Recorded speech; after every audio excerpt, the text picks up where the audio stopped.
Friends అందరికీ నమస్కారం అండి. ఇప్పుడే అందిన వార్త సీజన్లో అనగా ఈ సీజన్లో రైతు బంధు పై సీఎం రేవంత్ రెడ్డి సంచలన నిర్ణయం వీరికి రావు. ఆ వివరాలు అనేది వీడియోలో తెలుసుకుందామండి. అదేవిధంగా వీడియోని పూర్తిగా చూడండి, స్కిప్ చేయకుండా కంప్లీట్ ఇన్ఫర్మేషన్ మీకు అప్పుడే అర్థమవుతుంది.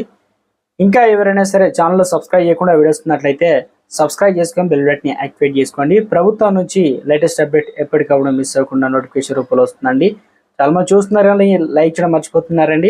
దయచేసి లైక్ చేయండి. ఇన్ఫర్మేషన్ మరింత మందికి రీచ్ చేసిన వారు అవుతాం. మనం లేట్ చేయకుండా వివరాలు కనుక వెళ్ళినట్లయితే, గత సర్కారు హయాంలో సాగులో లేని పడావు భూములు, గుట్టలు, ఇటుక బట్టీలు, రోడ్లు, నాను లేదు అవుట్ వెంచర్లు ఇచ్చిన పెట్టుబడి సాయం ఇక మీదట ఆగిపోనుంది. వ్యవసాయం చేయడానికి వీల్లేని లాంటి భూములు గత సర్కారు పెట్టుబడి సాయం ఇవ్వడం సామాన్య ప్రజల్లో తీవ్ర వ్యతిరేక వ్యక్తమైన విషయం తెలిసిందే. ఈ నేపథ్యంలో వ్యవసాయ యోగ్యమైన భూములకే రైతు భరోసా ఇచ్చేందుకు కాంగ్రెస్ సర్కారు కసరత్తు చేస్తుంది. వానాకాలం సీజన్ ప్రారంభం కానున్న నేపథ్యంలో వ్యవసాయ శాఖ అనర్హుల లెక్క తేల్చే పనిలో పడింది.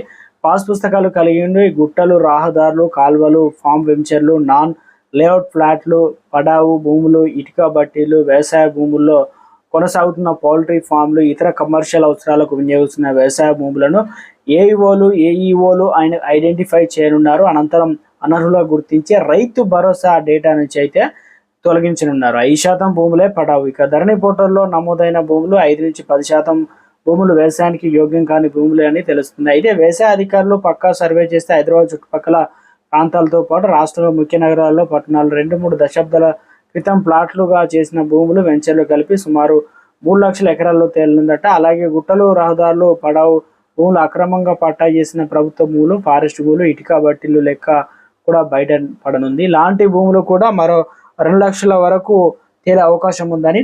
ఇక రైతు భరోసా అనేది 5 ఎకరాల లేదా 10 ఎకరాల, రాష్ట్రంలో ఎంతమంది ఉన్నారు ఈ లెక్కన అయితే మొత్తానికి అయితే తీస్తూ ఉన్నారనమాట. సో వీరందరికీ కూడా 5 ఎకరాలు పెడితే బాగుంటుందా లేదంటే 10 ఎకరాలకు అనేది, దీనికి సంబంధించి వాస్తవంగా 5 ఎకరాల లోపు ఉన్న వారు ఎంత, 10 ఎకరాల లోపు ఉన్న వారు ఎంత, వారి సంఖ్య అనేది కూడా ప్రభుత్వం అయితే లెక్కలు కూడా తీస్తుంది. ఇక రైతు బంధు సంబంధించి ప్రధానంగా ఇప్పుడు ప్రస్తుతానికి ఎవరైతే పంటలు వేస్తారో లేదంటే రైతు బంధును పాత పద్ధతిలో కొనసాగించాలని ఆలోచిస్తున్నారు. ఏదైతే విడతల వారీగా ప్రస్తుతం 5,000 రూపాయలు ఎకరానికి ఇచ్చి తర్వాత జూలైలో 2,500 రూపాయలు విడుదల చేయాలని ప్రభుత్వం కూడా భావిస్తున్నది.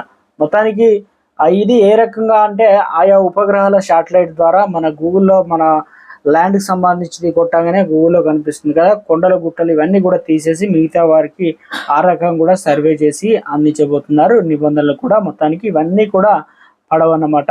అంటే వీళ్ళకు కూడా రావు భూములు, భూస్వాములు, సెలబ్రిటీలు, సినీ రాజకీయ ప్రముఖులు, ప్రజాప్రతినిధులు, కోట్లాది రూపాయలు ఆస్తులు ఉన్న వారికి రైతు భరోసా ఇవ్వదని నిర్ణయించిన విషయం తెలిసిందే. నిజమైన సాగుదారు వాస్తవ సాగు భూమికి రైతు భరోసా అందేలా ప్రభుత్వం కార్యాచరణ అయితే రూపొందిస్తుంది.